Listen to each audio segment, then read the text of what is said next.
So we're going to switch gears a little bit. Bart was kind of talking about link encryption, and now we're going to kind of take it to the server access end of the application. And so our next talk is from Chelsio, who's going to talk about high-speed, secure network interconnects from a server perspective. Our speaker today from Chelsio is Asgeir Eiriksson. He is CTO of Chelsio. Asgeir joined Chelsio from Silicon Graphics, where he was responsible for protocol design, ASIC design and implementation, and former design methodology. Asgeir is a member of ACM and IEEE and holds both a master's and a PhD in electrical engineering from the University of Minnesota. He holds 15 patents in computer architecture, computer-aided design, networking, and host interfaces. Asgeir? Thank you.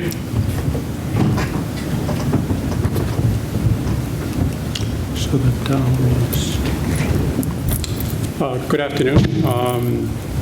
So Chelsio is in the business of designing and selling protocol offload processors. We've been selling for several generations RDMA and iSCSI. The current generation that I'm going to be touching on in this talk towards the end, it's a shipping product, and it's a 2x100 gig protocol offload and intelligent NIC.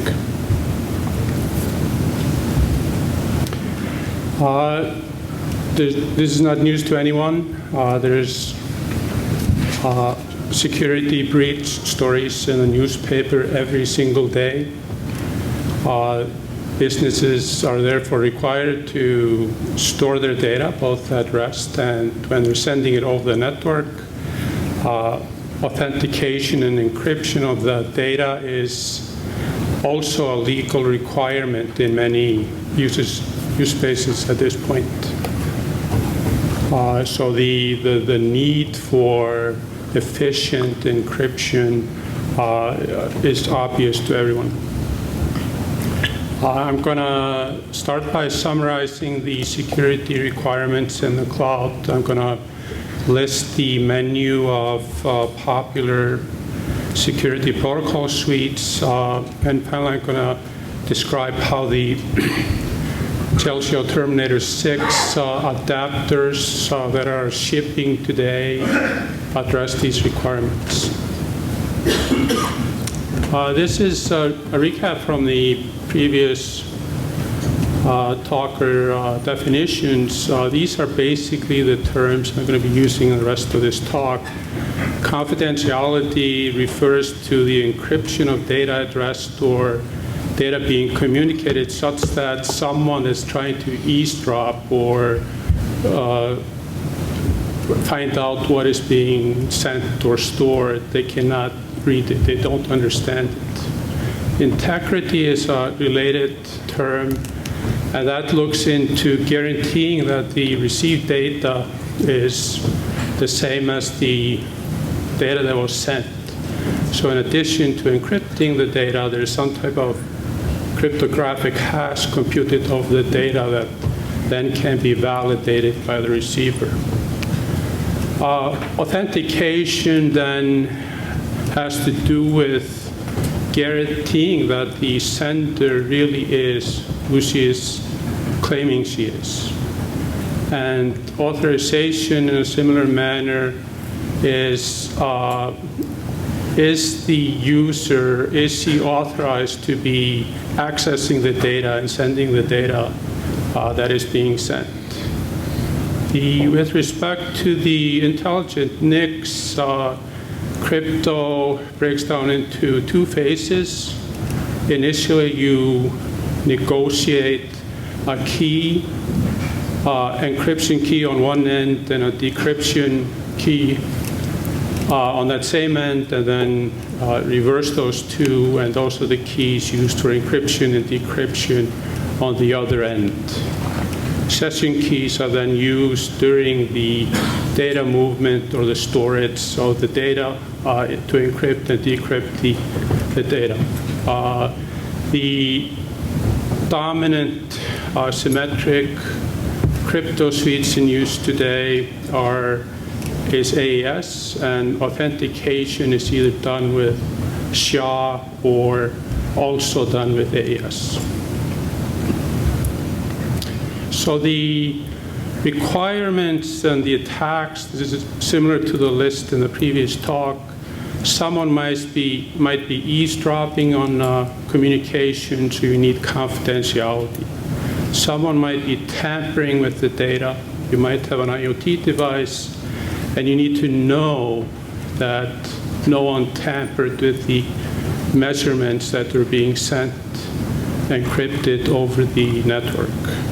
Spoofing, that has to do with someone pretending to be someone different, masquerading as a different user. So this requires the authentication, authorization check, and in addition, also has confidentiality and integrity requirements. Cloning and replay, similar way. Denial of service is another requirement where your devices are pounded by useless network traffic whose sole purpose is to overwhelm the processing capabilities of the devices. And that's why devices like the Chelsio NICs have built-in DOS defense mechanisms that can drop the packets that you don't want to be seeing at line rate. And then finally, privacy, and you want to be preventing excessive monitoring of personal activity, and again, authentication, authorization, and confidentiality is the requirement on the crypto to defend against that. The popular security suites are these four. These are the four that are dominating. MACsec at the Ethernet layer, as the previous speaker described. In this case, you encrypt link by link at layer 2. The speed of this is up to 100 gigabits per second. Latency impact is less than 1 microsecond. Next one up is IPsec, that is at layer 3. This is end-to-end, somewhat complex to manage, somewhat complex to set up. Speed is up to 100 gigabits per second. Latency impact, the type of implementations that I envision are possible, less than 1 microsecond. And I only quote up to 100 gigabits at this point because that's the highest speed that we're seeing in our space, and I'm talking to a product that is shipping today. And then we get to TLS SSL. This is layer 4 technology on top of TCP, dominates web serving, dominates CDN.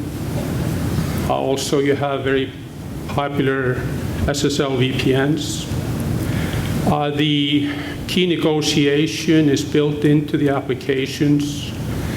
And with Chelsio Terminator 6 device, this goes up to 100 gigabits per second, and the latency impact is less than 1 microsecond. We integrate this as bump in the wire in the NIC.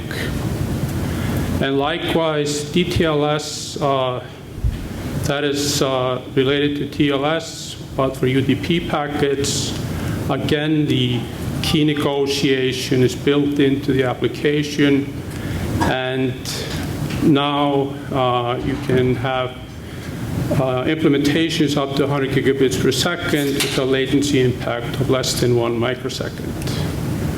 And so the game changer here is that TLS and DTLS are now on par with IPsec and MACsec, well, both when it comes to bandwidth and also latency. I had gone through this before. TLS SSL secure web browsing is built on top of this. We also see wide adoption in media streaming. If you look at your Netflix, YouTube, or Amazon Prime stream, they're all TLS encrypted.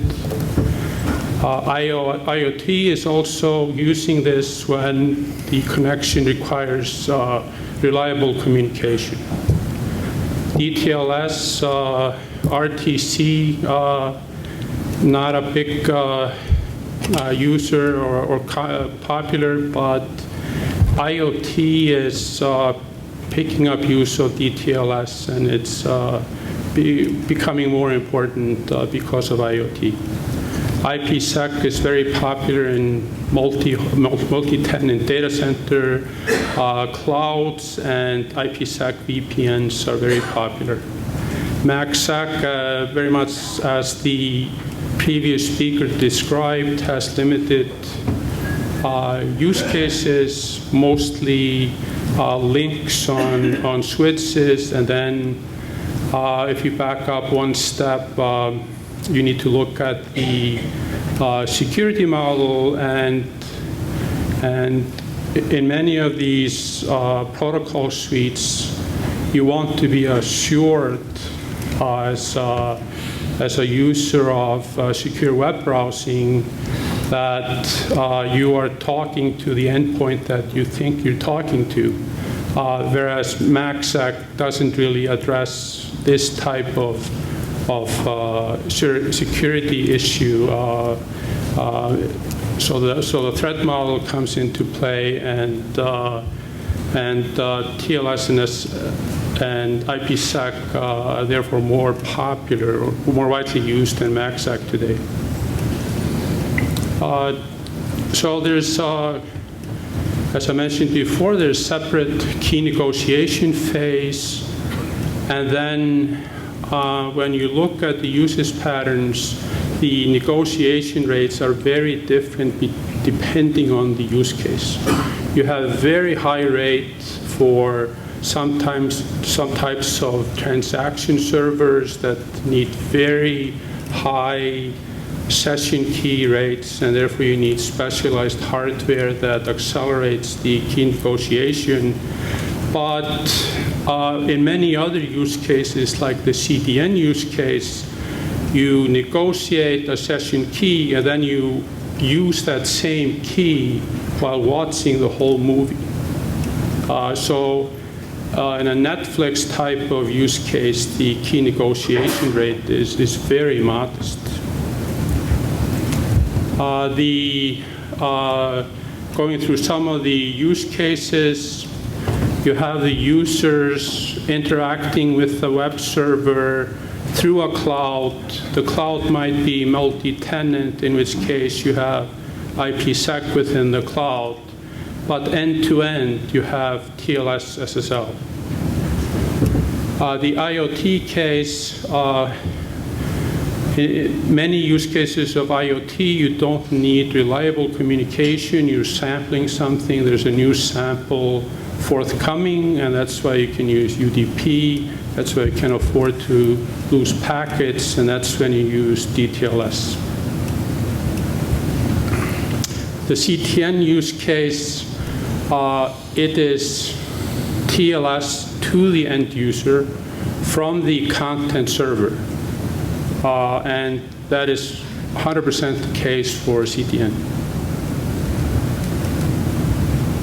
And finally, you bring it all together, multi-tenant IoT, CDN, secure cloud, and the three to the right in my table before, IPsec for the multi-tenant separation part, DTLS for the IoT part, and TLS for the web serving part, mostly dominates the security requirements in this type of use case.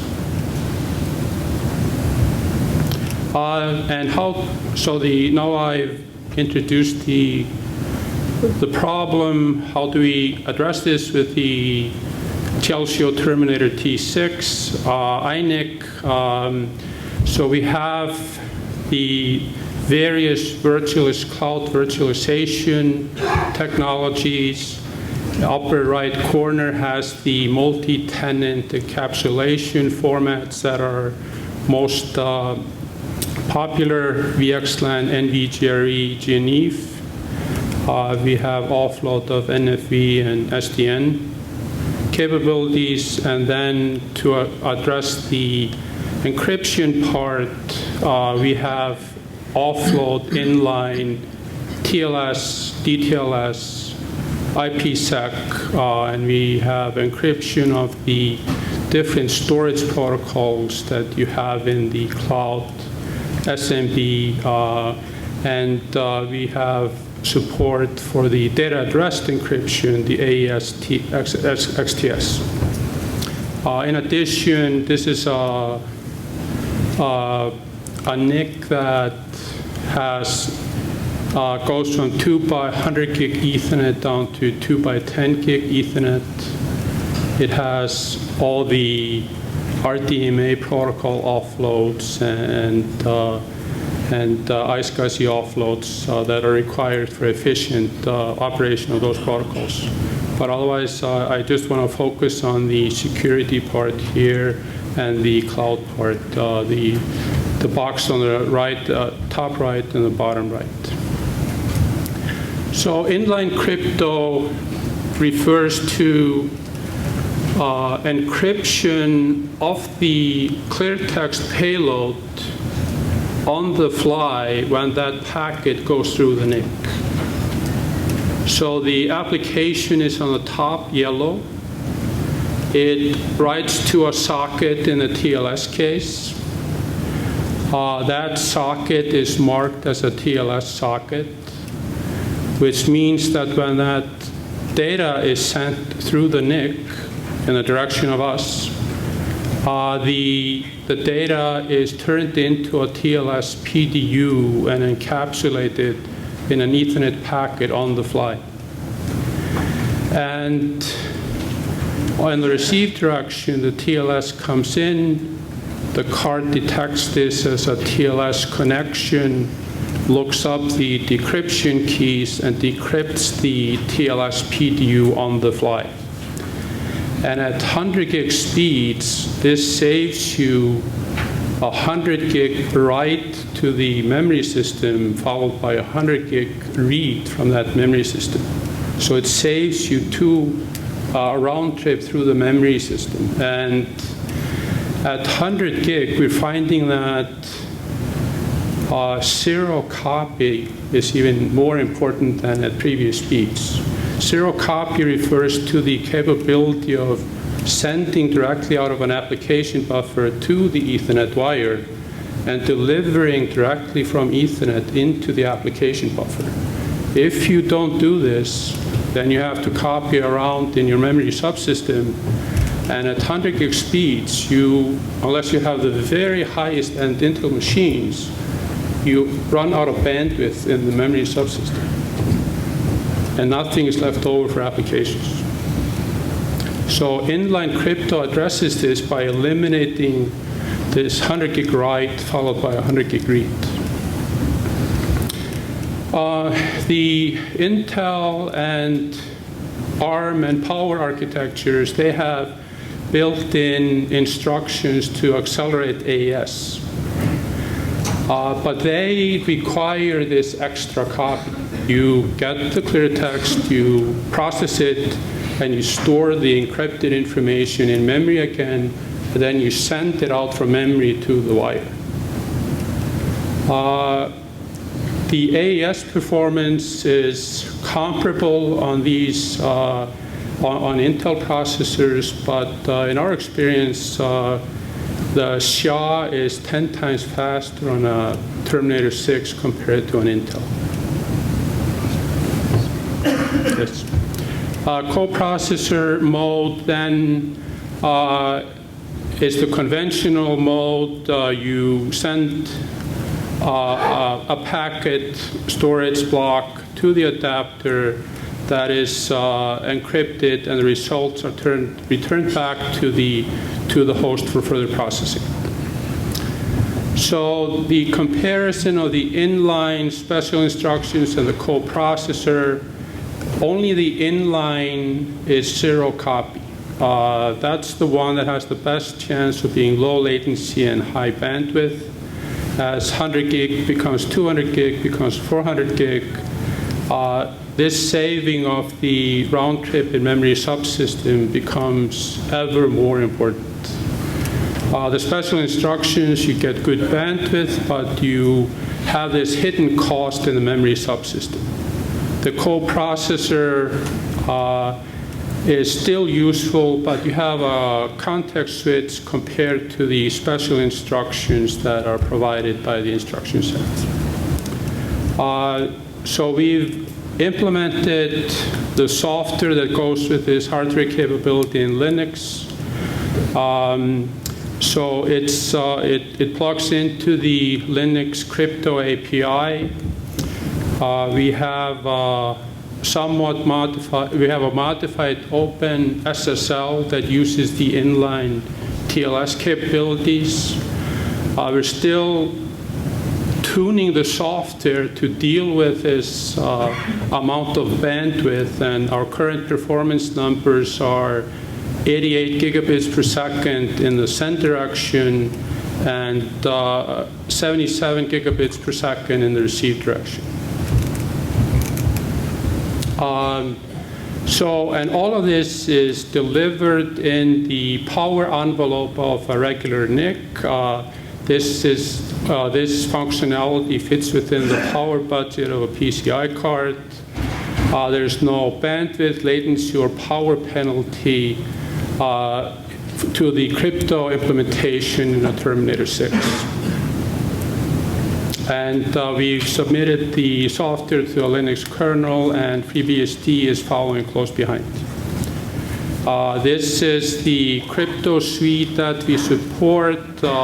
It's all the popular flavors of AES and SHA. The current measured performance for IPsec is 50 gigabits per second in our software implementation. And what I'm calling there 100 gigabits per second, that's the 88 and 77 gigabits per second, which are our current numbers for TLS. So there's